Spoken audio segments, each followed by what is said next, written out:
In 2009, a mysterious website was launched featuring cryptic new languages that only the admin could understand. Since then, the contributors to the site have grown to 43 people who have collectively posted almost every day for 17 years. Each post in one of several dozen unknown languages about topics ranging from quantum physics to dreams to alien technology and beyond. So what is this website for? Who's behind it? And what does it all mean? Today, we dive down the rabbit hole of the Forgotten Languages blog. This is Red Web.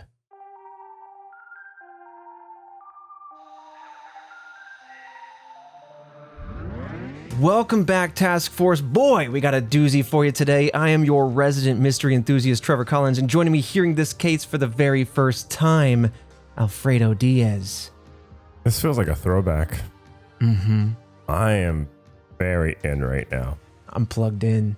There's a site created, and it's got languages, but only the admin understands the language, which already, why create the site? You know what I mean? If you're the only one that understands it. Great question. Put that one down, question one. And then now there's 43 people. Yeah. How they get access?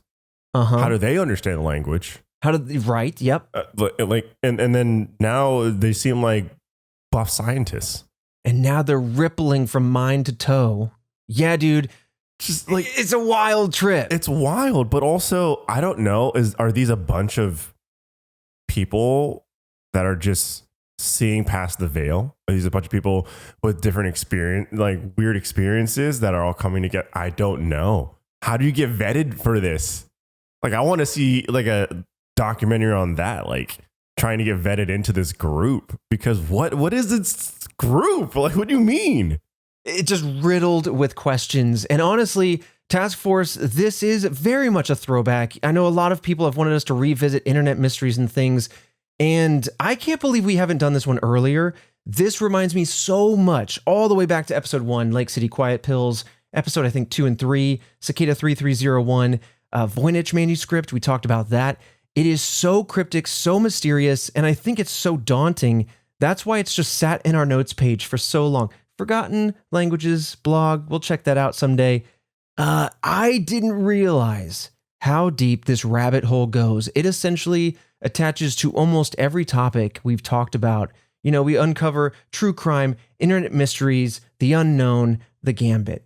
And this one touches into a lot of the unknown and the paranormal, supernatural kind of world. It's very interesting, but we will explore every nook and cranny when we get to the theories, because you are right, Fredo. It is a mind melter of questions from top to bottom. And no matter how you approach it, all the theories do kind of make sense. We're back in the saddle of those early days where I actually find this very interesting. When I first took you through those, Fredo, you had no idea where I was going to take you on this ride called Red Web. Now it's been 6 years. You've been Miyagi'd to ask these questions, to poke and prod and try to think about it. And so it's almost like I plucked you out of time and took you back. And now we get to do an internet mystery through a different lens. I'm excited. Yeah, it's going to be very fun. I don't know. This seems like, maybe we're calling it ahead of time. Seems like a staple of an episode. The potential is there. It's been a long time since I've been up past midnight working on an outline. And the more I looked at this one, and Kat did an amazing job laying the foundation, but the more I looked at this one, the more I just kept finding. I was looking at resources up until right before we recorded this. So in no way is it possible for me to uncover every nook and cranny. We might have to come back to this in a part 2, but I'm going to be doing my best to be as exhaustive as possible to get everything broken down. So we're going to go through the website, what it is, a quick, thorough overview of what this website is, the origins, and then some of the topics that they explore, because boy, do they cover a lot of different topics. Talk about how people tried to kind of decode or demystify one of these dozens of unknown languages. And then, of course, we're going to get into some of the popular topics discussed on this website, as well as then, of course, the theories that attempt to answer what the heck is going on here. But before we dive into today's episode, Fredo, this is what's happening at redwebpod.com right now. Exclusives for you guys, Task Force, on Wednesday. We have a research outline coming out like we do every month. on the dead internet theory, Fredo, I feel like it is more appropriate than ever the more bots and AI hit the internet. So I wanted to look back on our kind of mid-run finale. This was our last Rooster Teeth episode. Yeah, it just seems kind of self-fulfilling at this point. Yeah. And weird to think that like maybe it's just bots talking to other bots. But here we are. This is the future that we're in. And so even more so than ever, I want to go out and touch grass. Yeah, right. What started as a joke, though, became kind of a serious thing. And now it seems to be, like you said, self-fulfilling. And it's kind of relevant to today's episode. And then also on Friday, we just recorded this. It is the debrief of the West Virginia Penitentiary ghost hunt. It's the first time I get to watch some of this because I didn't get to go this time. And dude, you guys, it was wild. There was so much going on. Dude, I don't think we oversold that at all. It's wild, you know. If your expectations are properly tempered, it's a very interesting interaction with just a standard ghost hunt, you know. Yeah. Like guys going out there just trying to pick up a camera and talk to ghosts. Just getting after it, dude. I mean, the amount of sounds, the timestamps that you guys sent in that we looked at, there's a lot of things that we attempt to debunk, but man, it really was interesting. So if you want to check that out, it is available on our YouTube page, youtube.com/redwebpod. So that is available for everybody. But other than that, that's what's going on in this week. Let's get back to the episode. ForgottenLanguages.org is a mysterious online blog where members have posted over 10,000 articles on a nearly daily basis going all the way back to 2009. These posts include some or all of the following format. You'll have a title, a leading image, and then of course the written article featuring supporting images, paragraphs of text in an unknown language, plain English quotes, references, or acronyms are sometimes sprinkled in there. And then of course at the bottom of that you have the bibliography where they cite sources in plain English, including classified documents at times, and often you'll also see references back to their own website, older posts in the format of FL and then 6 numbers. So for example, you'll see FL 100826, and that would translate to a post on August 8th, 2026. So it's usually a date. Now these posts feature an enormous array of topics, including linguistics, religion, computer science, quantum physics, theoretical technology, dreams, alchemy, anti-language, and many, many more topics on esoteric ideas like alien races, alien technology. I think vampires has been mentioned at least once. You have UFOs, USOs, and then I heard of this recently, the idea of chemolinguistics, which seems to be the idea that language can manipulate biology. This is an interesting idea. I've seen this throughout the discussion around this, that language shapes your worldview. It reminds me of the movie Arrival, but that language can change not only how you express yourself, but certain phrases or certain expressions or certain feelings might almost be locked behind certain languages because those languages are a product of the culture of that people's, and so it's an interesting conversation to be sure. However, as you know now, what makes this blog unique is that the overwhelming majority of the articles are published in what are known as conlangs, or constructed languages. We'll talk about this. There's a little bit of debate here as to if these are conlangs, but constructed languages are languages that are created by a person or a group of people for a specific purpose. This is different from natural languages that most people use today, which were created organically and evolved over time through a lot of complex human interaction, where you and I might come up with lingos and phrases and what have you. Some have also noted that the intended use of conlangs oftentimes is to keep people out, allowing only a select few of people to understand what the language is saying. That's when you start to get into what's called like a cryptolang or cryptolect, or an anti-language. Forgive me, I don't know the nuances between each of those, but basically a language known by a few, developed intentionally to kind of keep people out. That's kind of a cryptolect. I think an anti-language is something that passively comes up to carve people out of the know. You know what I mean? That just seems like a lot of work. It's a lot of work. You're making a whole new language and someone else has to like learn a whole new language. Like the buy-in is very high. The commitment time is massive. Like, what do we... Damn, like, what are we trying? Government secrets? Like, they don't even have their own language. Right. They're posting those in plain text. Like, damn. Like, what do you got going on that need to be sealed away so heavily? I know. To join this group, you got to learn 40 plus languages. I feel like to join a cult down the street, I kind of just push my thumb against a needle and then sign in blood and maybe put my name down and, of course, donate and attend the meetings on Thursdays. But I mean, that's it. I don't got to learn nothing.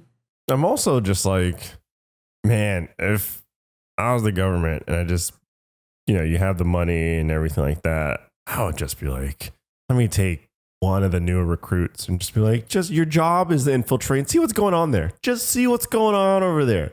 Oh, you got to believe that exists. Spend a year. Just look around. Get after it. Yeah, there's a department at the CIA just called the Get After It department, the GAI, and they just go for it. They're just brute forcing their way, trying to get into all sorts of cults and groups and secret societies. Yeah, it's literally just you receive a manila envelope that says "Get after it." Yeah. Section go on, get after it, or something like that. Yeah. And you open it up, it's what you're getting after. He's like, okay, forgotten languages. Dang it, I couldn't do Spanish in middle school, and now I got to do this. I'd be like, I'll be honest, sir, I'm not the person for this. Get after it. Let's just go ahead and, run that somewhere else. Send that down. Send it down the line. I'll get after something else. I'll take the GASE. Okay, so it is very interesting. I'm going to start getting into some specific examples soon. I'll give you some screenshots from the website so you can really get a visual, Fredo, of what we're talking about here. But staying high level, this does remind me of Lake City Quiet Pills. I mean, a similar goal achieved through cryptography, in which case it is technically different. It's not a different language, it's a cipher, but it's the very first episode we talked about. It's an internet mystery where a group of people were talking on the back end of a website, talking in plain English. And when people stumbled into this, they started going, oh, hey, they were sharing what they were reading about this. It seemed to be like a party was being planned. But then as soon as that hit Reddit and 4chan and other places, that language shifted into a cipher and started to become encrypted. And so that's a good example, though, using a cipher of kind of obfuscating what the reality is, kind of keeping people out. That would be more of a crypto lang there. But ultimately, conlangs are different from something like slang. They are fully formed languages, and they have their own grammatical structures, their own grammatical rules. Very, very famously, J.R.R. Tolkien, love when I can bring him in, Elvish is one such language. So organically got to drop that one in there. Okay. Trekkies out there, we've got Klingon. People actually, you can learn these languages. Yes, they do. You don't have every word under the sun, but you can certainly talk to people in these languages. Or theoretically, like I said, the Voynich manuscript, that was one of the theories, is that this is a new and different language, and that's why that mysterious book filled with illustrations and very flourishy lettering, but otherwise unknown language. That's one of the theories there. Now, briefly, they also have a YouTube channel where they feature cryptic, somewhat kind of trippy content, dovetailing in with their normal articles on the website. Now, this was primarily active from 2007 through 2018, I think around April. Though when I went to look at it recently, and maybe it's good that we waited on this topic for so long because they just broke their silence. Not even a year ago, November 7th, 2025, they posted another video, this one titled, "A Wedding at the Last Forest."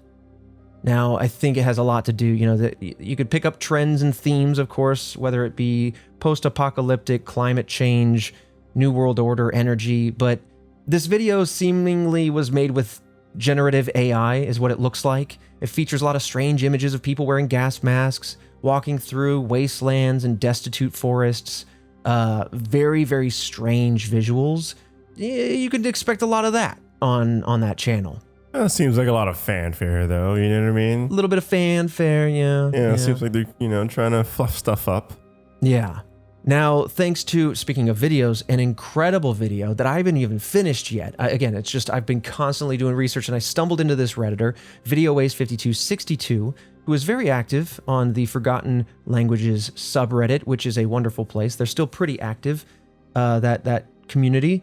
They posted on their YouTube channel, I want to shout them out, Sphere Jester, I was looking through this, and I also, from that video, learned that Forgotten Languages seemingly had a bookstore at some point where I think it was tailored towards the wealthy because these were like classified or rare books or what have you. But what's interesting is they have long since dropped the buy button off of that website, so you can't really buy anything. And anybody who's ever reached out to it, which comes back to the age-old question, would you reach out to them, Fredo? Anyone who's ever reached out hasn't heard back from them. And so I don't know if that means it's just dead. I don't know if that means like, I know you're just looking for information about my website. You're not an actual buyer. I don't really know, but I love when you can get a little tactile with these things. It's got to be super vetted, right? I would imagine so, because they say if you're interested, reach out, ask questions. And I do know the admin of the website, we're about to talk about them in a second, they're very communicative. They've done interviews with people. Oh, interesting. Yeah. So it's interesting that this, again, I don't know much about it, but thank you to this Redditor. I know a little bit. And it's interesting that people get ghosted on that. So maybe it's just not active, you know? Maybe they're just super selective. That could be it.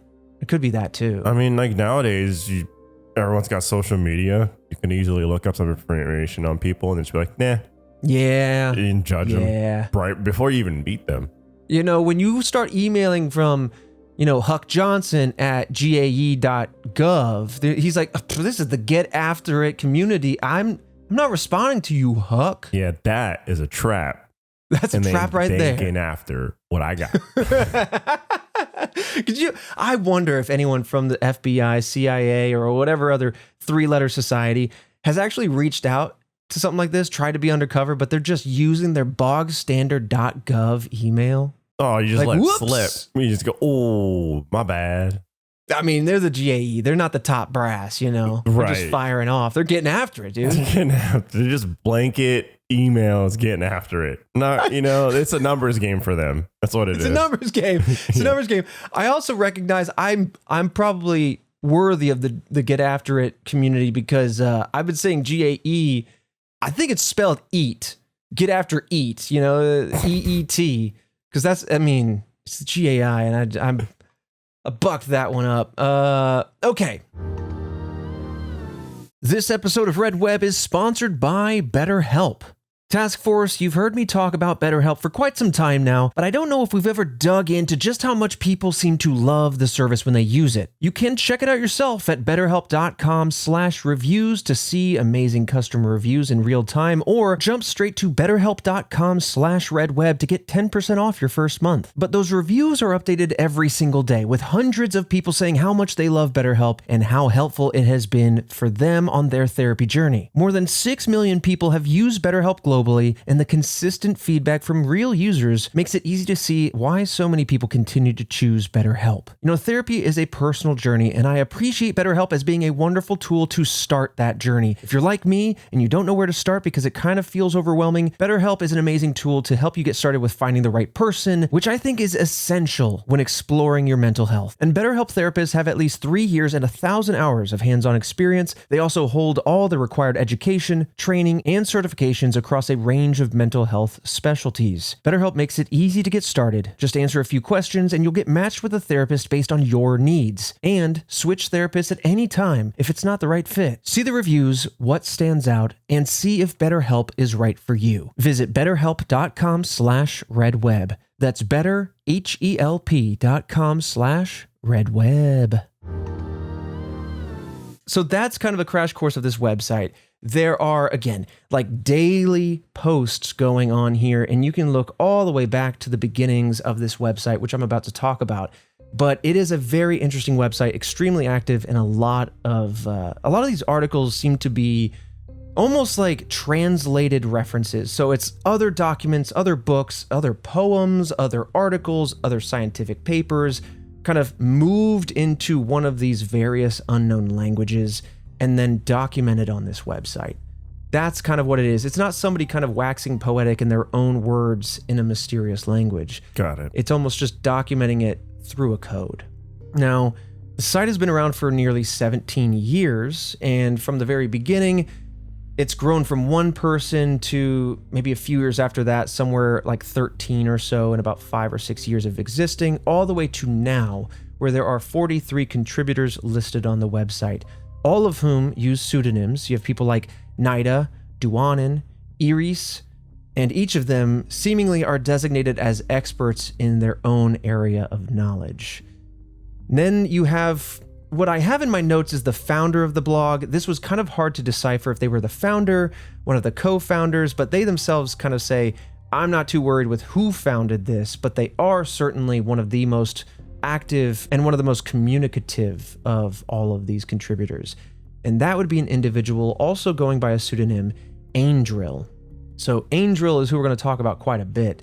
And they reportedly started Forgotten Languages as a forum, as a concept on their personal blog, publishing their first article back in 2008. Now, it's unclear what the website was or what was in that post on Angel's personal blog, because that personal website was reportedly shut down after the creation of Forgotten Languages, and there exists no archive of that website.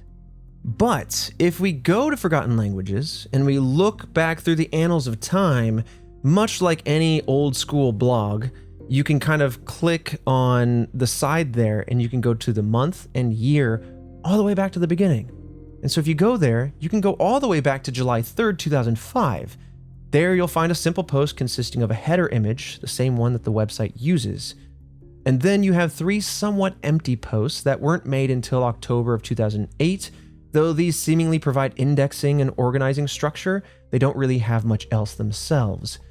And then on September 22nd, 2009, this seems to be when the website starts to wake up a little bit. This is when Angel posts the first image to the website. And then a few weeks later, on November 29th, 2009, the first of the articles featuring the infamous cryptic language, or one of the languages, is published. And that's where I'm going to bring in our first image so you can finally get your eyes on one of these cryptic languages. Dixler Slamler Gruck. Mm-hmm. Okay. Pits of hell just opened just like a quarter of the way somewhere. Yeah, just a little bit. And I say, you mustn't read from the book. A little bit. Stop reading. So I only read the title of it, not the 2 paragraphs. Got it. On Sunday, November 29, 2009. Yeah. And you'll see right below that the labels, because they have tags for topics and things. Lad Cryptolect is the language used here. One of and then we'll talk about this. Cryptolect. Yeah. I think there's been estimated to be somewhere between 40 and 50 languages. I think the most recent number I saw was that there's 17 full and complete languages, which mean the rest are kind of partial languages that aren't fully kind of cooked, I guess. But yeah, you have some sort of Necronomicon here, so just be careful reading that one out loud. But what's unclear is exactly how many unique languages. Like I said, there's somewhere between 40 and 50. You have things like Lad Cryptolect, and then I have another image for you here. I'm going to tell you what it's called, and I'm going to let you react live. This language is called Cassini Discus. Oh, okay. It's just a bunch of emotes. 8-bit jewelry emotes. 8-bit jewelry emotes. Bro, it is. What the hell? And the whole color scheme layout, it's very early internet vlog. Mm-hmm. The top, it says Forgotten Languages, and it's got all the different symbols and languages forgotten. It's very 80s Dune-esque. Oh, yeah. Okay, yeah. Yeah. I see that. In terms of just a visual. And again, it's just 8-bit jewelry. And it's a language. I want to hold on to the idea of 80s Dune being part of the aesthetic here, because that could lean into whoever set this website up has a taste, has an aesthetic. Right. And they might hail from a certain time period. It could help us narrow in on maybe who these people are. Man, to take the time to learn all this is... And then what? I'm already upset at the school system for teaching me cursive. I'm upset. the hell was I wasting my time learning cursive? You could have taught me a plethora of things, other things, carpentry, I don't know, basics, welding. Anything that could have been of use on a daily basis at a cursive.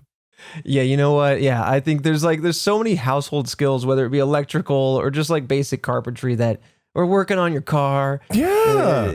I don't know. Oil change, anything. Like, dang, man, you taught me cursive. What am I doing that for? What am I using that with now? I could read an old letter on Game of Thrones or something like that. Like, thanks, school system. Fantastic. It's so we could make a website where all we do is write in cursive, and then the youth this days goes, oh my God, it's a new language. It's a new language, so ancient. We could talk right in front of them. They have no idea. It's ridiculous, man. Okay, so again, there are so many different languages. It was kind of hard to figure out what was a label for a topic and what was a language.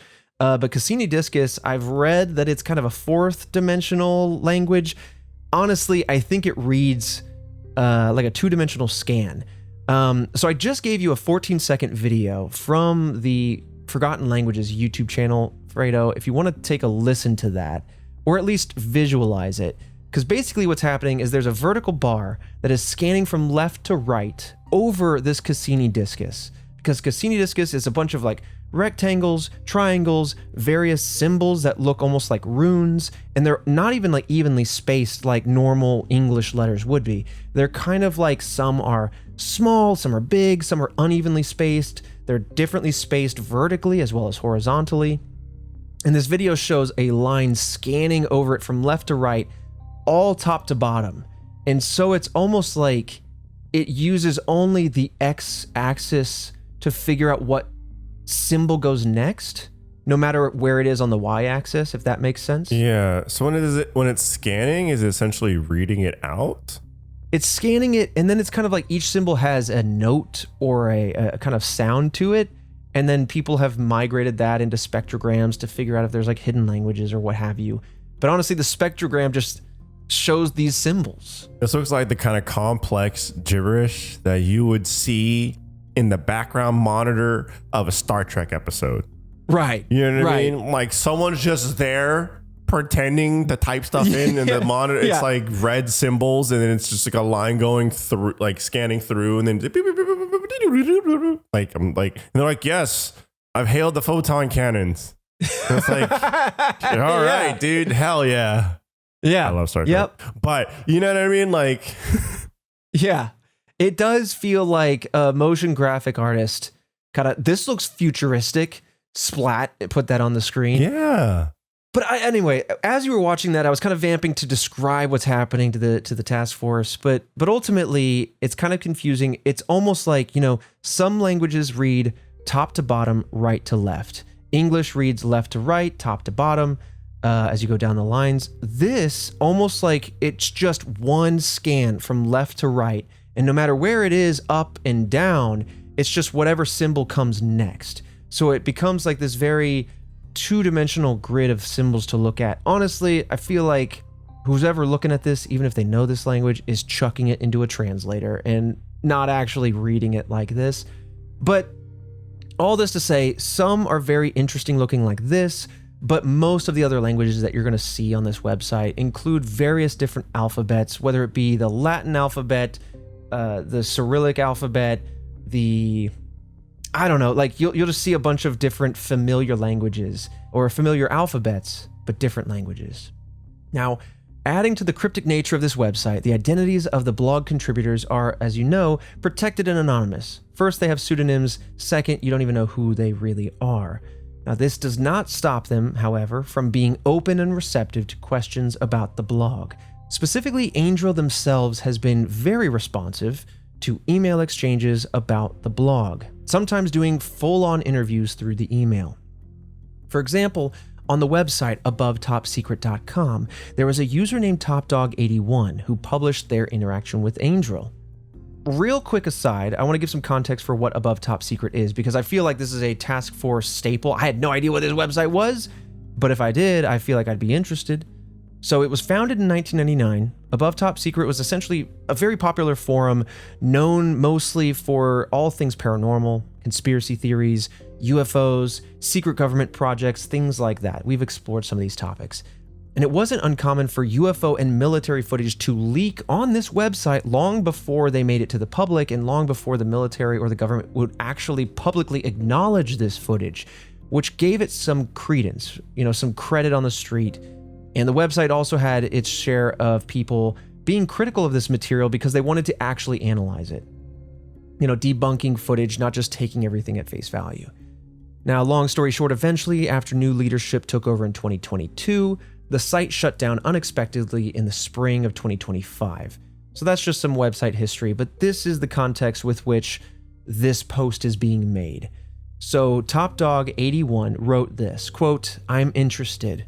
Please enlighten me," end quote. And to that, Angel responds, and here's what they say, quote, "Forgotten Languages Organization is devoted to the study and research on language and linguistics, revolving around the NodeSpaces v2.0 software, a complex system used to perform research on a variety of fields, such as natural language evolution, symbolic sequence processing, language obfuscation, hiding of natural language within natural language itself, characterization of language dynamics, language as a nonlinear self-adapting system, and design of engineered languages, synthetic languages, for defense and neuro-linguistics research," end quote. My brain just melted. Damn, I'm sitting here just like, this is way above my mind's pay grade, dude. Like, okay, yes. That's wild. But I mean, there's experts in languages, right? People that study hundreds of different languages. You have experts in these subcategories: ancient language, modern languages, non-fictional languages, things like that. And I love that. I love that you have these different studies. That's just such a whole deep rabbit hole of things to learn and do and see and study. And I sit here and I go, why? But then again, I look at the nerd stuff that I like, and I'm always like analyzing sheets and charts and numbers and data and all that kind of stuff for nerd things, right? Things that aren't real, made up little character from in Pokemon as opposed to an actual thing, a real language or even a sub language or even something that's a made up language. Yeah, so that's interesting, the level of depth. Everyone's got a passion. Everyone's got an interest. Now I want to latch on to something. I'm going to be a little cynical for 5 seconds here.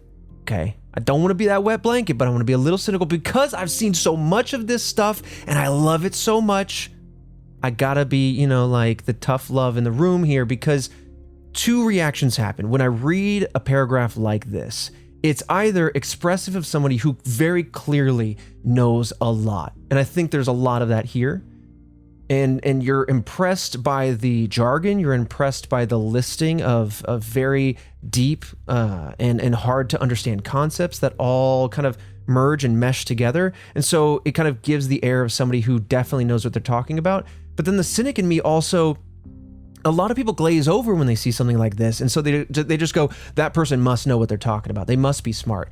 And I want to believe that they are. I don't know who this person is, but there's many times also where my kind of like BS meter kind of goes off. I'm not saying it's here, but it makes me go, is this just kind of like a wall of jargon as a defense of like, you don't know any of these things, therefore you kind of put up an impenetrable wall of critique or anti-critique. Again, I'm being cynical. I don't know how I feel here, because clearly there's something complex, even just to make up your own language, let alone 17 full languages, let alone 43 total partial languages, what have you. That's very impressive. No, that's a good point, to sit there and just be like this and that and this. It kind of reminds me the same way, like when you have a realtor and they're just like, oh, let me check the comps. So like, let me see what the comps are. And you're just like, oh, okay, like yeah, you do that. Well, yeah, crunch the comps, calculate the comps, and just like, then you realize what comps means. Like, oh, there's the comparables between all the other things and similar houses, etc. It's like, oh, it's just the jargon that they use. Mm-hmm. You know what I mean? And we're just like, oh, okay, it's, we're just, yeah. So I mean, that totally could be this situation here where I just go, wow, that sounds ridiculous. That's cool. Okay. You know, I'm floating it to kind of make sure the task force thinks about that. I'm not trying to center your thoughts on it, because I do think that this person deeply knows about language. And I think they're such an expert that they kind of forget, how to communicate to somebody that knows nothing about language. And so there feels like this giant gap where you're like, language obfuscation, characterization, language dynamics. Okay, self-adapting, non-linear systems of co-syntax language. Got it. I know some of those words. Right. Yeah. Yeah. I can get behind some of that. Yeah. Those are words. Yeah. So you have that cynical kind of approach, but you also have the other side, which is like many of these contributors truly do seem to know what they're talking about. And this is a common pattern. Sometimes their tone shifts to be much more cold, clinical, and scholarly, depending on the nature of what they're talking about or groups that they mention. Other times they seem to be a little bit more casual and off the cuff, more conversational. But a lot of the times it does feel pretty cold and clinical, so to speak, in this way. And so that kind of also offers, even though they're anonymous, an idea at the profile of the people that we're kind of looking at here. So after this kind of quote, Angel explains that at its core, the system allows them to combine several natural languages to create a new language.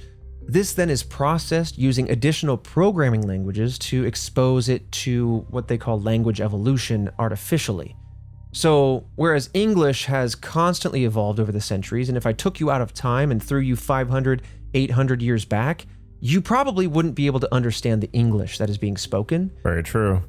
What's happening here is they're taking something like Welsh, iterating on it, putting it through an artificial process, and this is why Angel argues that this isn't a conlang, because it's got this artificial programming involved, and use that to kind of force it through evolution, and then you arrive at a language. Interesting, the whole concept of like forcing a language through evolution. Mm-hmm. It's not something I'd ever think about, or it's never crossed my mind. But then again, if we look at our own language, it's been through evolution, right? We don't talk like the people do in the older days, the times of castles and Shakespeare, you know what I mean? Like, someone's, how many times, I don't know if we made content here or at Rooster Teeth or both, where we've, read Shakespearean language and just, it's like, I don't know what the heck I just read. I don't know what you're saying to me, etc. Yeah. And it's like, the language that we're talking today is forced revolution. I mean, hell, when people are like, oh, damn, or chat, are we cooked or what? You take that back in time. People are like, what the hell would a chat?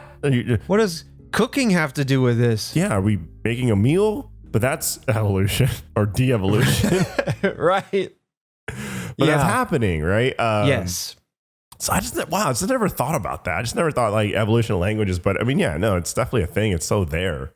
Well, what's interesting is that, the community of contributors then take these languages and then they apply them to kind of test them. They test the performance of these languages by translating all of these well-known texts, these documents, these papers, these books, whatever, all onto this website, such as even like the Bible, to then fine-tune the language, see how it's going to play out. Does this language work? Can we fully refine it and rebuild it to be a full and complete language?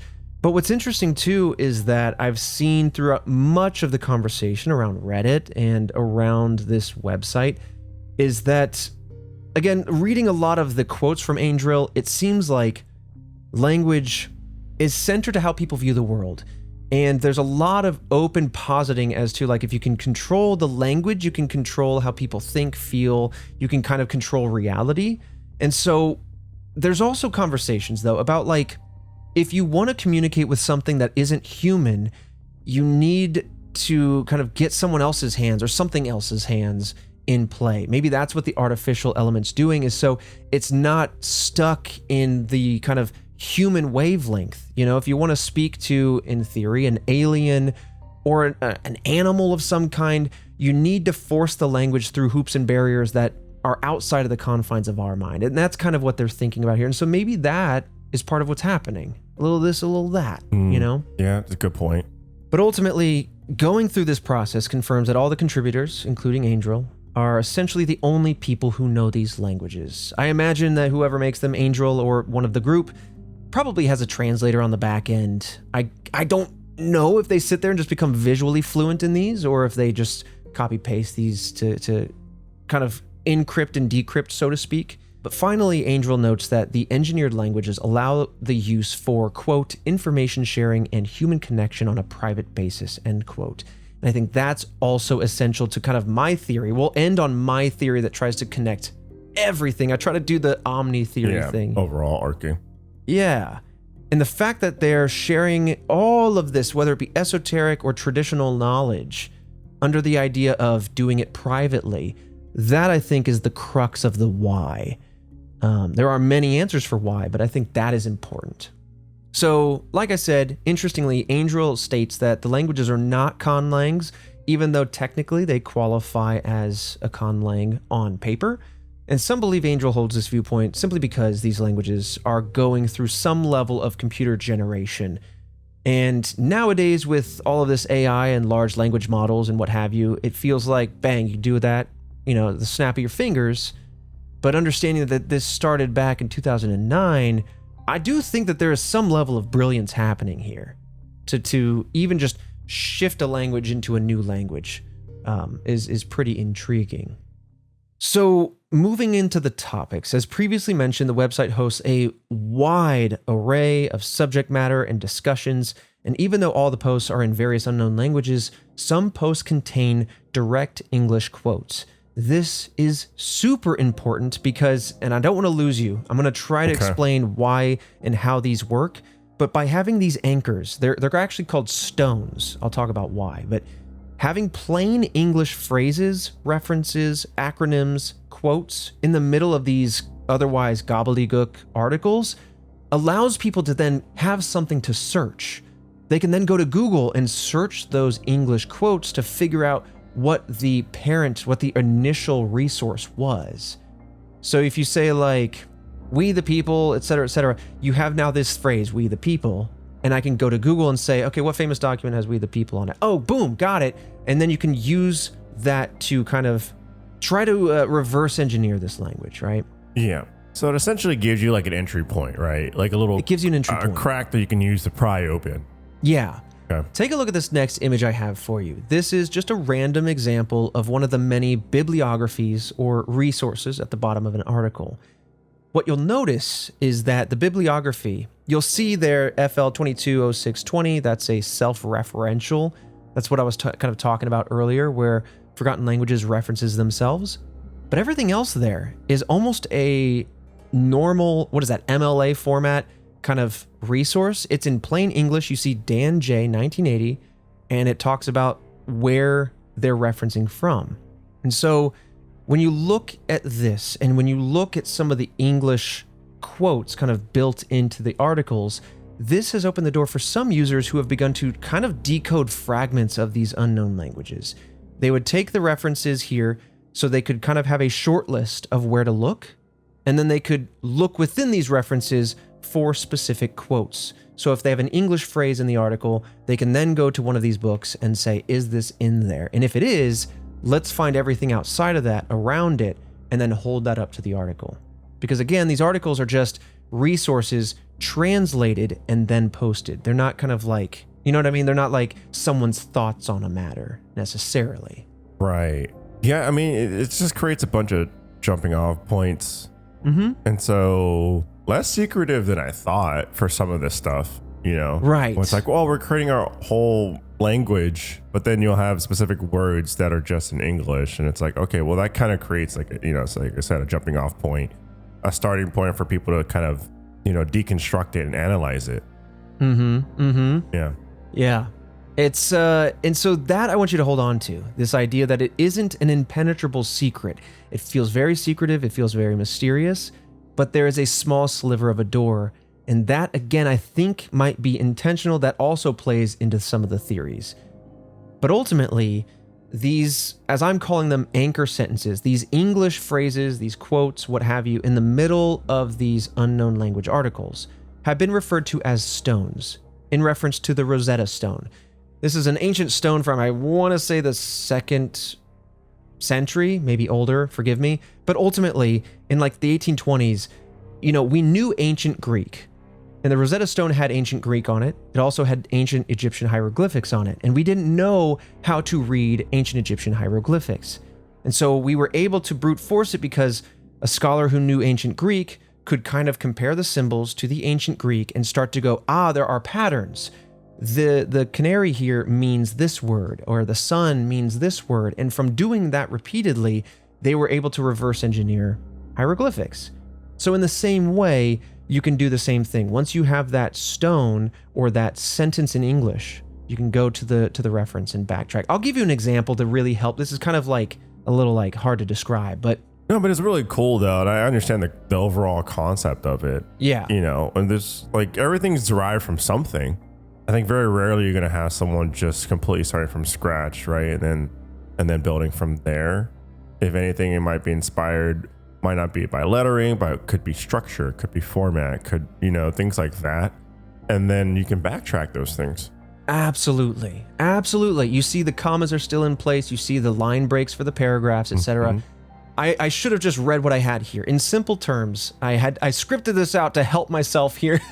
Stones are used to find the source text. Once the source text is found, you have the English text that you can hold up next to the unknown language, and then you can start to match grammatical patterns to figure out what the words translate to in the unknown language. Exactly what you're saying. You can look at the structure and start to pull it apart. So, there is an amazing example that comes from a user called Kixaru, who posted an article about forgotten languages and decoding efforts on their blog called strangeminds.au.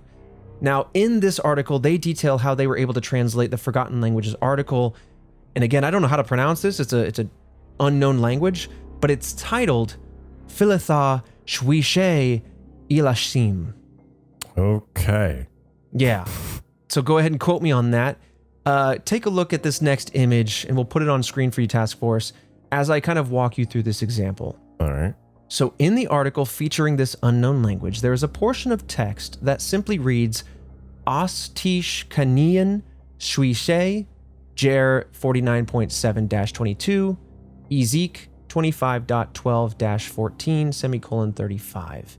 What makes this kind of complicated is the fact that these are biblical references and they're abbreviated, and so it just makes it a difficult example. But basically you have unknown language and then a Jeremiah and Ezekiel reference in the Bible. So using Google search, Kixaru was able to find what appeared to be an exact match for these Bible references in a book titled Edom, Israel's Brother and Antagonist. Like I said, there's a lot of themes of religion and what have you on this website. The author was Bert Deco. From this, they could do exactly what we described. They took the original Ostish Kanian Shwishe, plus the references to the Bible, and then they translated it, which basically took those words and it said, the old cores of. And so that's just a very simple example, but after they verified their stone by matching it to grammatical patterns in the translation, they were then able to add these words to a dictionary, essentially, for this particular language, this dialect. And by doing this over and over and over, users have been able to slowly reverse engineer some of these languages and create translators. Lad Cryptolect, which I showed you earlier, there is actually on lingojam.com a translator that'll take you to and from this language into English. And so now, if it's tagged Lad Cryptolect, you can essentially take it to this translator and actually read the source that they are archiving on their website. And then that gives you a way in so you can start to understand what they're talking about and maybe what this website's all about. But like, again, the starting points, and you can decode it and use things of the past to try and help. It's like, yeah, no, it's huge. And then from there, you can start deciphering it. You can make a little codex for it, a cipher. Mm-hmm. And that just makes it even easier. And then you cracked. Just so cool. Absolutely. So like, especially since Jeremiah was abbreviated and Ezekiel was abbreviated, and again, this is just one specific reference. Sometimes it's a full paragraph, sometimes it's just one sentence, sometimes it's poetry. But when you have specific references like this, it makes it very easy to go, thank you for not converting the reference into the other language. Now I have a way in the door. And so again, people have been brute forcing their way into these languages from this. Now also in their article, Kixaru notes that some of the FL articles contain citations to confidential documents.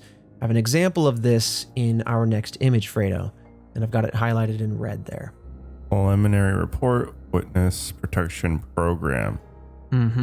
So it specifically says at the end of that, WITSEC 2014 B72-SVN09. Damn. Which is not a hyperlink. You can't click on it to go anywhere, but it kind of implies, and this is one of many examples, it kind of implies that whoever is writing this or whatever they are quoting from are top secret documents or feature or reference top secret documents. So it implies that somewhere behind the scenes, someone knows something or has some sort of access.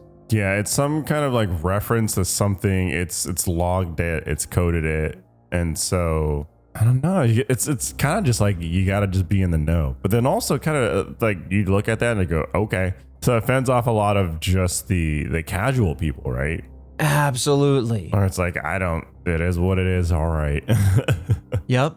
Hold on to that nugget too, because we're slowly building up all these little nuggets. I think they're all important for the theories. But also coming back to this image for just a second, this is a great example. You know, I gave you a very sliver where it references Jeremiah or Ezekiel, but on here you see, honestly, the lion's share of the text on here is just quotes in English. And so when you search this quote in its entirety and these words in this order, you're going to find a very, very specific source. And from that, you can attempt to reverse engineer what's being said in the unknown language, right?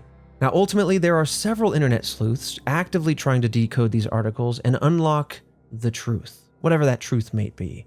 r/Forgotten Languages, the subreddit I mentioned earlier, is still relatively active and discussing things like this, for example. Every now and then there's a breakthrough. Every now and then one of the members of the community kind of sees something interesting.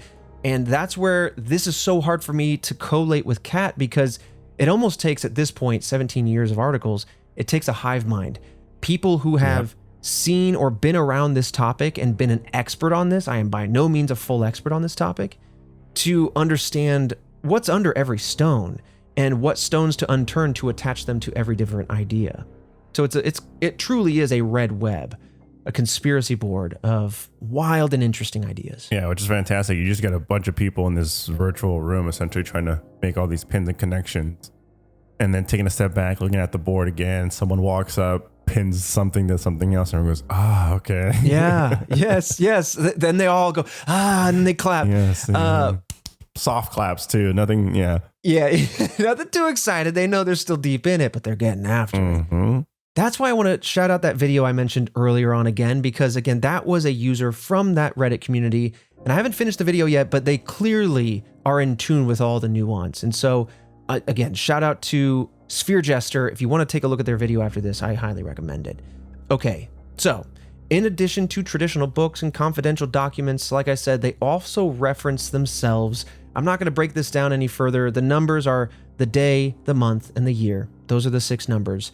And the reason I wanted to bring this up one more time before going into the theories is that on a few interesting occasions, you see them reference themselves, you can click it, it'll take you to the article on that date, and so that's how we know it's a date. But there was a couple of times where the date was kind of confusing. At one point, one of these references points to the year 1999, because the year is just filled in as 99. So this would be long before the website was alive, and maybe this implies that this was a project ongoing before this website existed. Maybe it was a personal project in a personal library, or maybe a different website. We'll never really know, maybe. And then in addition to that, one of the Reddit users pointed out that there is an FL article that points to an FL reference to the year 42. And so of course this could be 1942. This could be a top secret document from that time. Or it could be the year 2042, because ironically, this particular article, self-referenced, is about time travel. And so I don't know if that means that if it's serious, and it's like, no, this article is about time travel and time travel is real, then I would love to dive deeper on that and learn some more about what they're talking about and why they're referencing this article as if it's like in the future. But it also makes me wonder, is this a deterrent, or is this kind of some sort of, I want to maybe say, joke?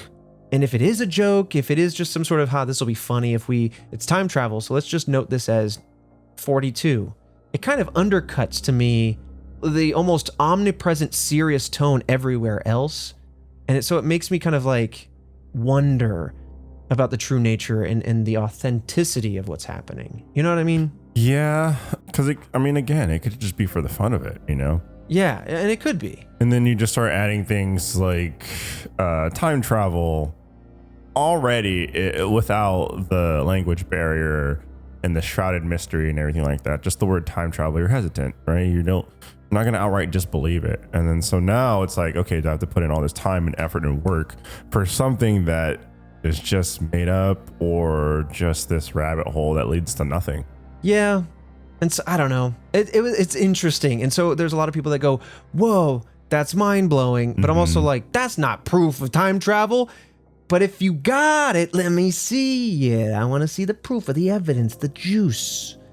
But if it's a joke, why now? And why here? Why so shrouded and everything like that too? You got to think about that. Yeah. Anyway, I thought that was interesting, and I did see that on one of the many cacophony of Reddit posts I tumbled through just today, so I wanted to mention it. Now, we're going to talk about one of the discussions that is common, one of the themes that kind of overarches this, which broad strokes is aliens, UFOs, and UAPs. That is a very prominent topic. And then on the back end, we're going to talk about who is Angel and what is this website, right? What are some of the theories? There are a lot, but we're going to hit some of the big ones I've read about.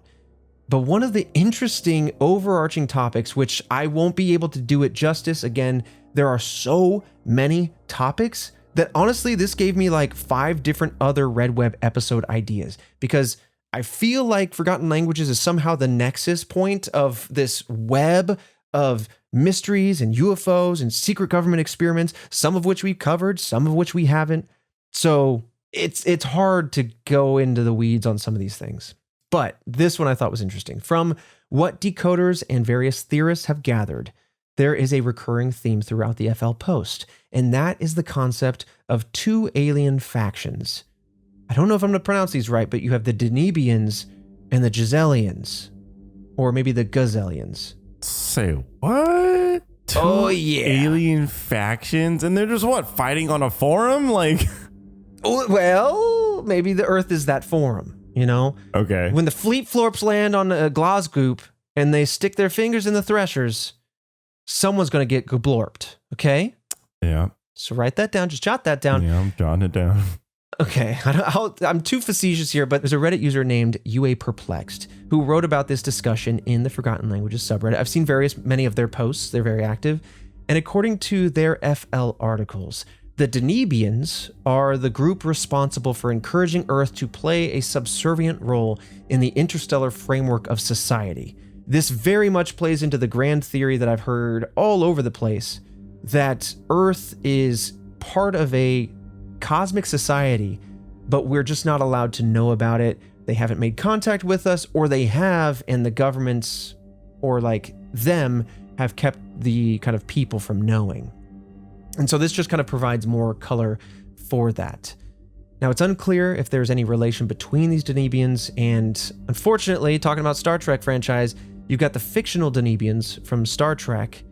So some would say coincidence. Some would say that this proves that it's fiction. Some would say that this is truth hiding in plain sight. What better way to make you doubt reality than to take reality and sprinkle it into our fiction, right? I mean, it could be a way to mask it for sure. Yeah. And then you have the Giselians, on the other hand, who are written as the enemy in this relationship. Supposedly, they frequently visit Earth to interfere with the planet's development, and they are hostile to the Denebian interests. The Giselians are also confusingly an alien species mentioned in sci-fi internet lore.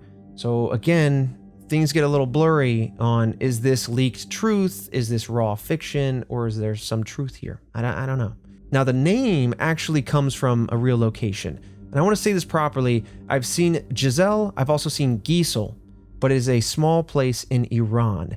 It's important because this is where there was a UFO crash speculated to occur in 1976. This is also referenced as the 1976 Tehran UFO incident. Additionally, FL notes that despite threats from the Giselians, the Denebians have not intervened. All that to say is there's a lot to be said about either faction. The video I referenced, I think, talks about this a little bit more, but Many of the now translated posts from FL discuss the presence of the Giselians throughout several concentrated UFO incidents around the 1976 incident.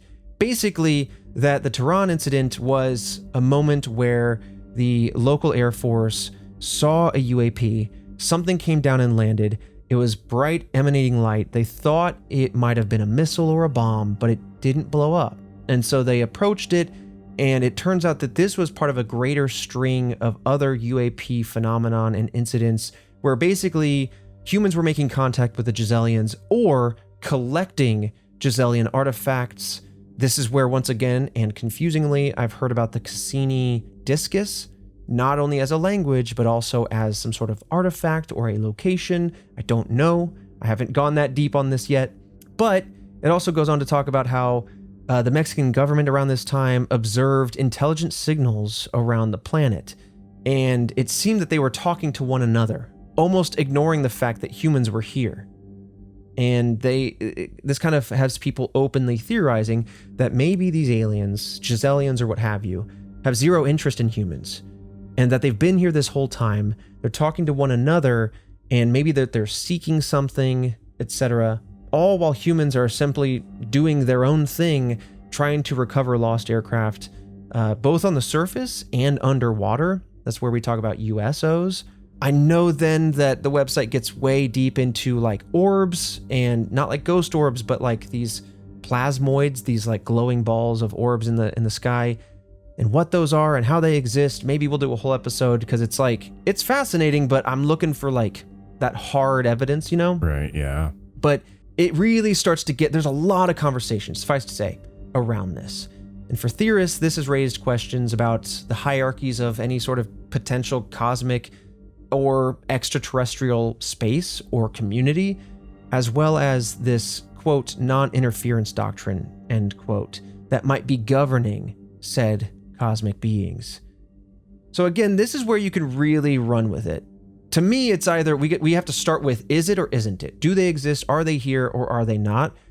Because if you subscribe to the yes idea, which I would love for that, you know, caked up alien, come down, talk me up. Like, if they come down, great. That's a starting point. Because otherwise, there's almost an infinite array of theories on the other side of yes. What form they take, why they're here, when they came here, how long they've been here, all of that. So I don't want to live too much in that world, because it could go on forever. Yeah. I mean, it's a complete rabbit hole. It's a total rabbit hole. And there's like 15 I've dodged just here. I feel like you could just encompass everything. Yes. Yes. And I think that's the thing, is like Forgotten Languages is documenting all of these things through unknown and brand new languages. And so they become, again, a nexus point for a lot of these conversations. And they tap into so many different things. So I don't know if there's an underlying thesis behind the website or angle, or if they're just trying to document all of it. But it's interesting. If nothing else, I find it extremely fascinating. Before I move on, UA Perplex claims that these ideas are similar to abductee reports and classified military lore. However, they claim that FL's writings are different because they hint at genetic manipulation, dimensional limitations, and control systems embedded in humans. And again, this kind of comes back to the idea of language, how much it can or cannot control. I don't know if I put it in my notes, but there was some sort of idea basically about treating reality like dreams. When you wake up, the dream breaks, but when you're in the dream, you can control it. And there's discussion on this website about, is reality like that? Can you control reality like you can a dream through language or what have you, or technology? And can you break it? And what causes it to break? Kind of just poses this existential question and then leaves it. That's such a deep rabbit hole, man. Dude. And that's why I was up so late. I was, it's like, it was a lot, but wildly fascinating. My mind's like, I'm just on the rails for this ride right now. Yeah. Because I mean, like, what can't it span, right? It's just like you're taking a look and you're riddled. You're just like plagued with options. Mm-hmm. You know, it's like, hey, we can go down this path.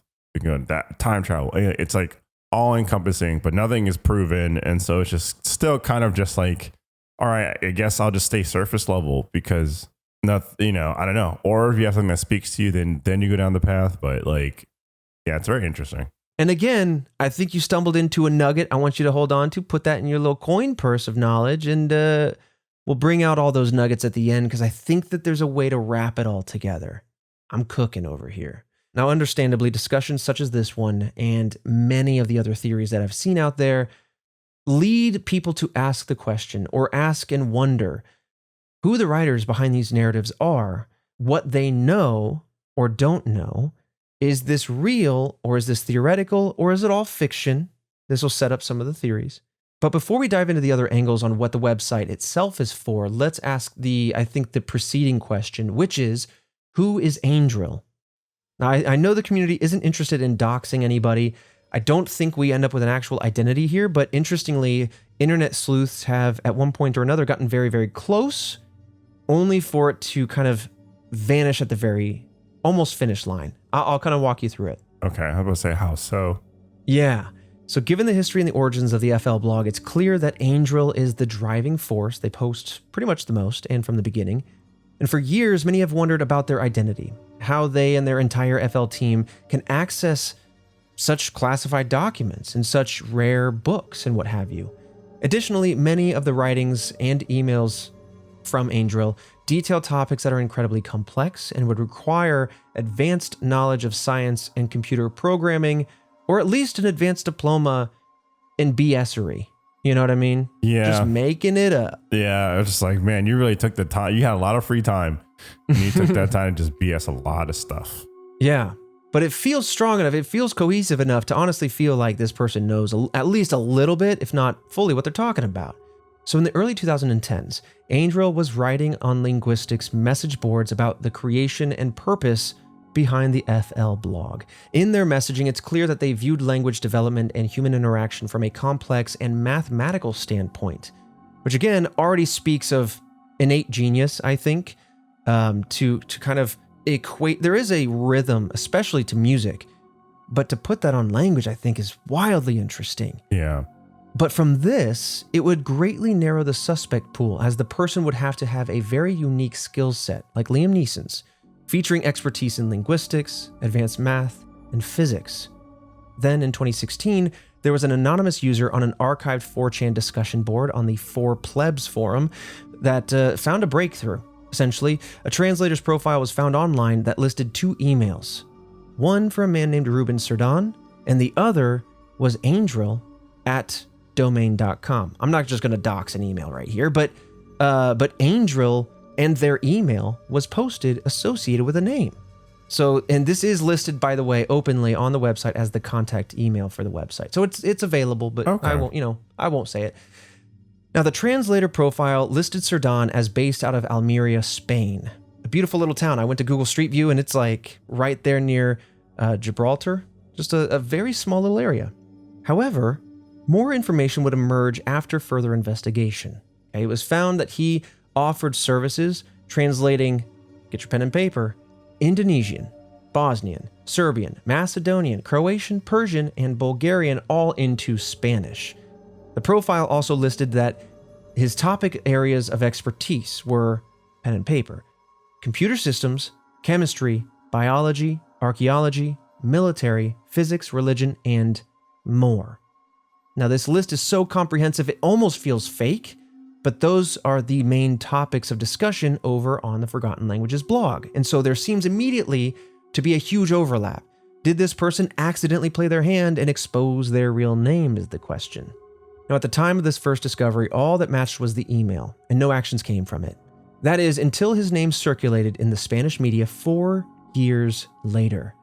This is in 2020 now. Serdan is involved in a major archaeological scandal regarding the Iruña Valea site in, I think it's northern Spain, so like the opposite side of the country. An archaeologist claimed to have found a 3rd century pottery fragment featuring the language Basque inscripted onto this pottery. Now, this would have been a huge breakthrough because, by my understanding, up until 2020, the earliest written version of Basque that we had dated back to the 10th or 11th century. And so for it to be seen 700 or 800 years earlier is like, whoa, that's huge. Right. That means... yeah, timelines changes and things like that. Totally. The ripple effect of that is nuts. Absolutely. So Sirdan's role was to create reports verifying the credibility of this artifact, which were ultimately, cutting to the chase, found to be forgeries. So he then, because of this archaeological forgery, was sentenced to 1 year and 3 months in prison as of June 10th, 2020, which would mean, he'd be out of jail around October, September of 2021. Now, the reason I say that, and the reason why this kind of vanishes up in smoke, maybe, is that there was a writer for Medium named Sasha. She published an email exchange that she had had with Angel on March 3rd, 2021. Now, I looked at the article. I couldn't necessarily find when this correspondence happened. It's also not impossible that in prison, Sirdan could have had access to email. I feel like that might be a little weird, but it's possible. But the fact that they were corresponding during Sirdan's jail time made some people to theorize that Angel might not have actually been Ruben Sirdan, because Sirdan was in prison when this correspondence was taking place via email. So maybe something else is at play. Or proxy? No. I guess Trying to figure out how he might have done it. Yeah. This is just what I'm trying to think. But I mean, you could have access to the internet in prison. Yeah. Especially since it was 2020 going into 21. Yeah, easily.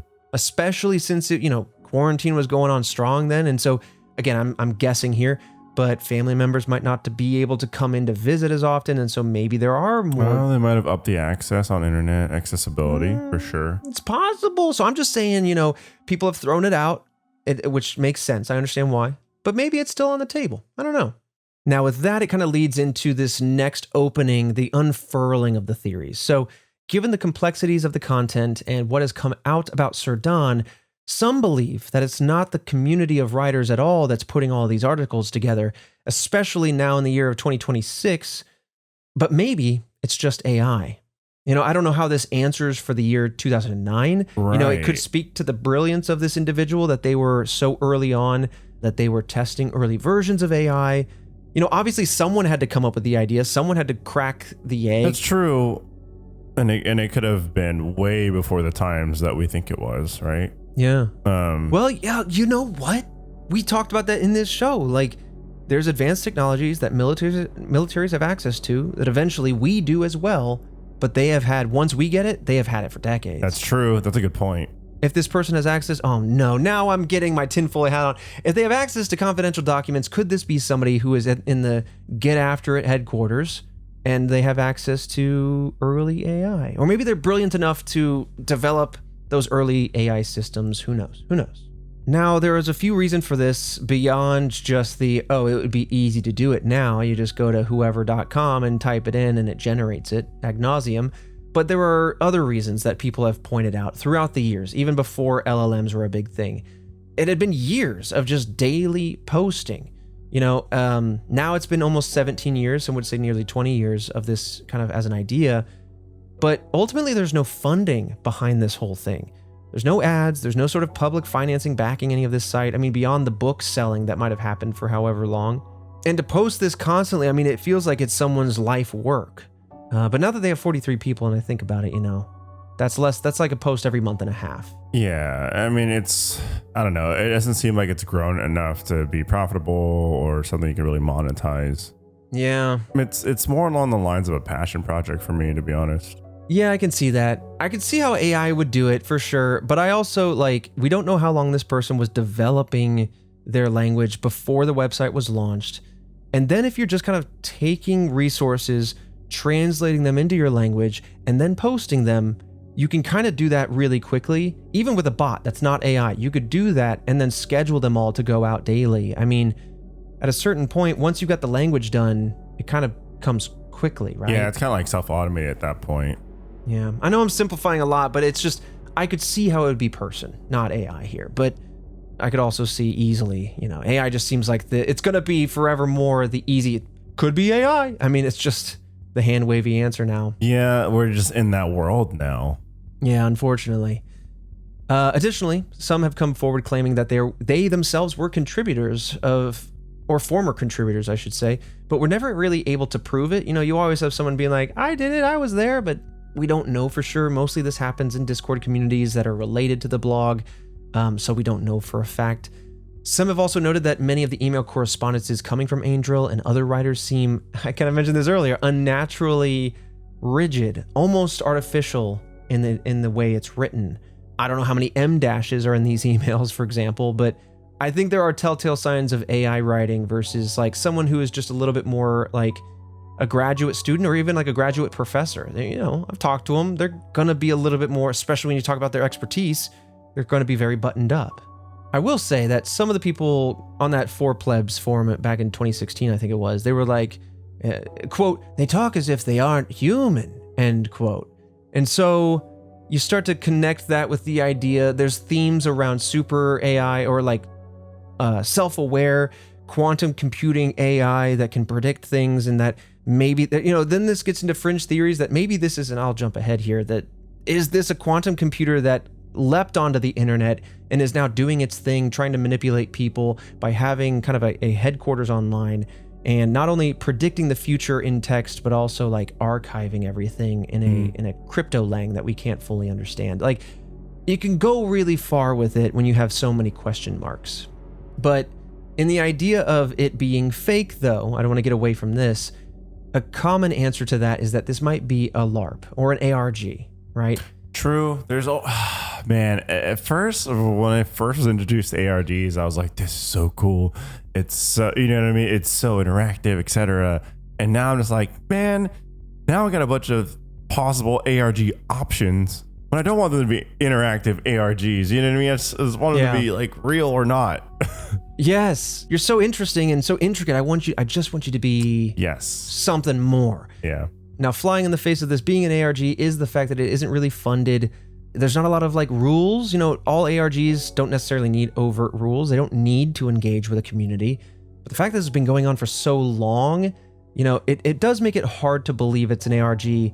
But also there are elements like the complex world building, the inner language, the fact that it's kind of a vacuum. It pulls you in and it self-filters you out if you're not interested. It could be an ARG.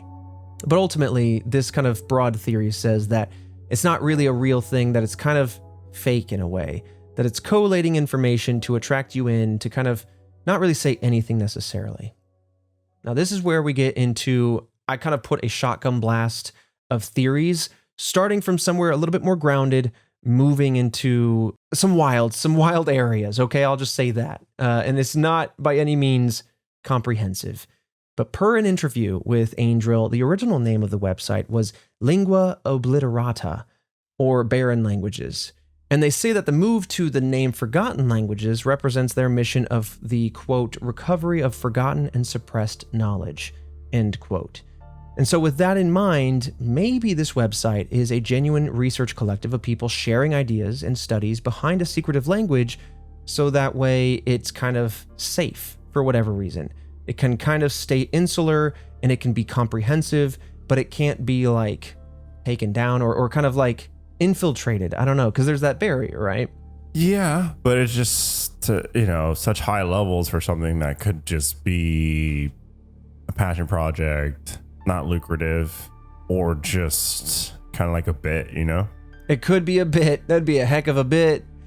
I mean, is it kind of like a digital Library of Alexandria? Are they really trying? Yes, I think the cryptic languages don't help the conversation here. That's a huge question. But if they're trying to collate information from advanced science all the way to esoteric knowledge and alien theories, I don't know. Like, are they just trying to take it all in? Another theory is that this is maybe a scouting program very similar to Cicada 3301, to discover skilled decoders and other linguists. Like, if you can break this down and figure out what we're talking about, maybe we'll reach out to you and bring you into this kind of, you become a contributor of your own. Cicada was more puzzles and definitely more ARG coded to kind of get you to chase things down and go down the supposed rabbit hole. And then you would then, after that point, be given a test. Here, it's yet to be seen. Some people claim to have been part of this, but we don't know for a fact if this is what it's doing or not. Moving on, Angel has said something to the effect that languages shape our view of the world, and without certain languages, specific feelings, emotions, and expressions might be lost, essentially being locked behind languages that maybe no longer exist. So with that in mind, is the website's goal to shift or change how people feel, to change how people think, to rediscover new ways of expression through new inventive languages that might not otherwise exist? The idea is deeply explored in Arrival. Once Amy Adams, right? Who is that? Once she learns the language, she can essentially see time all at the same time, right? Time becomes a circle because of the nature of this alien language, spoiler alert. And that, I think, is a fascinating idea. It does lie, in the realm of sci-fi until it's otherwise proven. I think, I saw people debating this on Reddit, and they had some interesting points both sides. As interesting as it is, I do think that there are patterns within language that I don't want to speak out of turn here, but there are patterns within language that have been studied, and it doesn't necessarily point to a shift in experience or a shift in perception, I'll say. But it is a very interesting theory. Some people have pointed to this as maybe a psyop, and I've heard this a lot lately. You might have heard of it as psychological warfare. I'll quote Merriam-Webster's dictionary here. They say it's either a military operation usually aimed at influencing the enemy's state of mind through non-combative means, or more colloquially on the internet, Merriam-Webster says someone or something used by the government to influence the population's opinions and attitudes. Doesn't have to be the government, could be anything. What are they trying to influence here, though? Well, that's a great question. They are definitely getting people to think about UAPs. They're definitely getting people to think about the world structures in different ways, in a way that's kind of like, it's not left and right, it's top and bottom, and like, how do we get people to change how they approach things? And maybe it's more complex than I can even like intuit. If you look back on the way that, the military historically has used psychological warfare on even the Philippines and things, when you look back on it, you go, oh, that's what they were doing. That makes sense. Or even you think of Aztecian death whistles, you're blowing through these things and it sends out this horrifying sound. And the whole idea is to just get your enemy to feel off foot, just to feel terrified of this, story as old as time. I don't know what the angle would be here. That's a great question. Do you have any thoughts on what that might be? I don't know. I don't know what the angle would be there. It could be to sell you an illusion, get you looking over here while reality robs you over here. You know what I mean? Yeah. Just a distraction. Or to get you into a hive mind, like a cult. Maybe more of a hive mind, but I don't know. It doesn't seem like entry is high enough for a hive mind. You know what I mean? Yeah. I don't know. Yeah. I'll muse on that in my theory here in a second, but now we start to get into a little bit more of the fanciful realm. I wasn't able to find this. I saw a Redditor mention how, I think it was UA Perplex's post had people responding to it, and one person mentioned dream simulators and then referenced a 4chan post from 2014, and they kind of hand waved somebody and said, oh, there's screenshots around. I can't find the resources now. I couldn't find it for the life of me. But all that to say, I want to bring back the idea that, again, we get esoteric with this, but could this website be trying to understand reality and relate them to dreams and relate them to things like astral projection and a little bit more, again, esoteric ideas? Is there something to the soul and the spirit, and is reality reflective of that? Can you control reality through language, much like you can control dreams, and therefore can you break it? That's kind of what I was, again, it doesn't really have a theoretical angle, but it's this idea that reality isn't what it seems, and it's maybe a little bit more fluid and flexible. Oh, you know what? That kind of reminds me, maybe the end goal of drawing people into this as a psyop is that it makes you question reality, right? If you think that the truth is hidden from you, then you're not going to believe anything. And by not believing anything, you can actually be kind of ushered along, right? But if you think there is a greater power, there is a cosmic structure, and we are the slaves to the Denebians, you start to get you're 5 steps away from proven ground. Maybe you can then be plastic and molded from there. I don't know. That's just such a complex gambit. Yeah. Okay, 2 more quick theories. I mentioned one of them earlier. Is this website a quantum computing AI that's predicting everything and potentially controlling time? That is something I've seen talked about. That is, I think, a talking point in Westworld, a plot point at some point.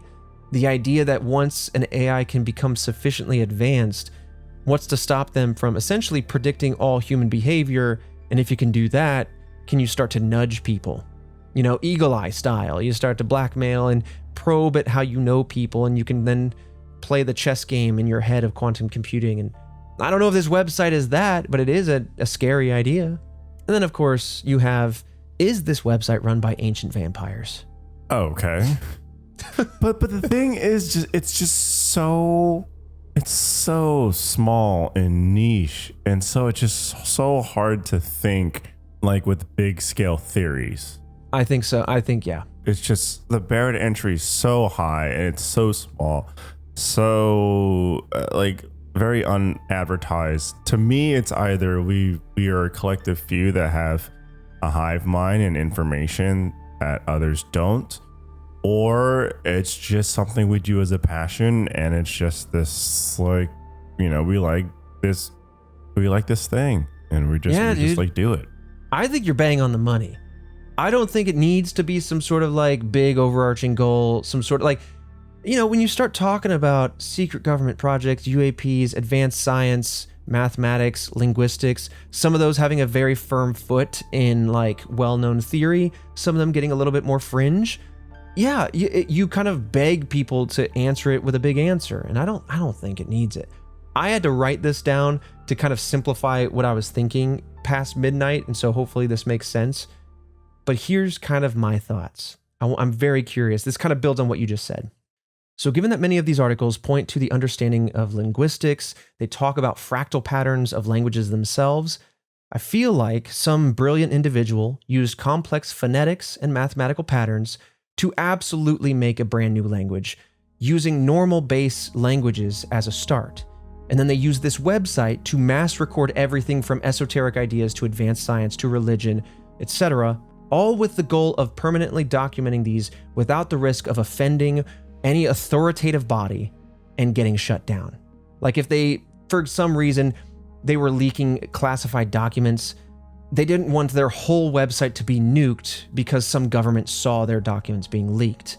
And so maybe this could explain the cryptic nature of using these unknown languages, and it could explain the frequency of posting, it could explain the sources that have been cited, the reference to classified documents, and the huge range of subjects. And by using cryptolect and anti-language, not only are you practicing something that you're deeply passionate and skilled with, but you are also kind of encouraging people to persevere through this as a filter. And if you are a person who can persevere through this filter of the unknown languages, you are perhaps inherently much more open-minded to the ideas that you're going to find inside. Yeah. Yeah. And so I put it in brief to really help my sober-minded, like, awake self. I said, in brief, a group of intelligent freethinkers documenting ideas in a way that repels those who won't care and attracts those who may want to join them. I agree. Yep. That's what I think. That's what I think's going on. Yeah, that's more in line of where I'm thinking, not ancient vampires. I mean, I've been hearing a lot about ancient vampires, and I'm not talking about Dracul. I'm not talking about that bald guy that slips into the room and sucks your neck. I'm talking about these hot, like Shadow Daddy style Italian secret societies. Like, I don't know what's going on, but there's something about vampires happening in recent years. Task Force, let me know if you've heard about this. Yeah, dude. Mm-hmm. But we've already been here for a while. This is probably now our longest episode, and it's well deserved because this is like, you can see the cliffs that I approached and said, I'm not diving down that. I can't right now. But if there's enough interest, or you guys are interested enough, I would definitely love to do a deeper dive into some of the themes explored on this, because there's more than just the Danubians and the Giselians or what have you. There are other themes explored, which open doors to other theories and perhaps other full episodes of Red Web. But woo, Fredo, this has been my head hurts. Forgotten Languages, the blog. Damn, man, language is just it's dense. It's dense stuff. It's dense, dude. But I also felt like we didn't necessarily get anywhere. I know, right? I felt like I got everywhere and nowhere at the same time. This episode's for the true internet conspiracy people. For sure. It is so dense, and I feel like we didn't quite go anywhere. But like, we're here now. We're here now, and we might start living in it. It was not what I expected. I thought it was going to go so much deeper than it did. Yeah. I mean, honestly, there are corners where it goes extremely deep. I mean, true. But even then, though, I'm very hesitant of those corners because I feel like as deep as they do go, like, what are we really going to, like, what proof or evidence are we going to get out of it? Like, the time travel aspect of it, like, I don't feel like that's going to lead anywhere. Right. And at that point, you're almost like you're way off away from the website itself. I had to force myself to come back to the website. You see all these breadcrumbs, and maybe that's part of it. Maybe this is some sort of black hole of intrigue, and that once you're in it, it just sucks you in and keeps you interested. Because like it's posting way faster than you're going to be able to decode it and understand it and chase it all down. But man, is it interesting? It's like not everything do I fully subscribe to, but I'm open to. You know what I mean? Yeah. It's interesting. But yeah, this has been the Forgotten Languages blog. Task Force, the website exists for your perusement. As always, when there's an active community, it's been a long time since I've said this, but you know, just be respectful as you go out there and engage with people. You know, we're not trying to like, you know, poo-poo any sort of thing. If you're going to fold into these communities and talk to them, you guys have always been great about it. But like, you know, understand the rules of communities and rules of engagement and approach it with respect and try to have these dialogues. Even if you disagree, you know, approach it with a thoughtful mind in that regard. But as we come to an end, I want to shout out a few task force members over at redwebpod.com. Some of the people that keep this engine ticking, keep the lights on every single month. And, you know, with that, they get this podcast ad-free and a bunch of weekly exclusives just for them. You got I love this, Wilson Chinchilla as the newest member of the task force. All right, a little chinchilla. All right, give him a little dust bath. Give him a little, the dust bath. That's what that is. Yeah. You know what? Get after it, member number 1. So get on that. You know, whatever it is. We'll slide you that manila folder and you'll find out. You know, operation number 207.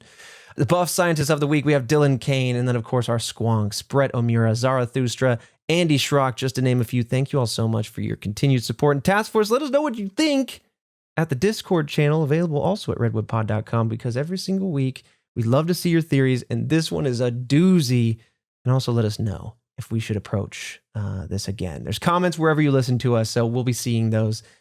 Oh, I feel like I can breathe now, Fredo. That was dense. That was dense. That was dense. I was like, okay, that's one for the ages for sure. One for the ages. All right. Well, with that said, Fredo, I'll see you right back here next Monday for yet another mystery.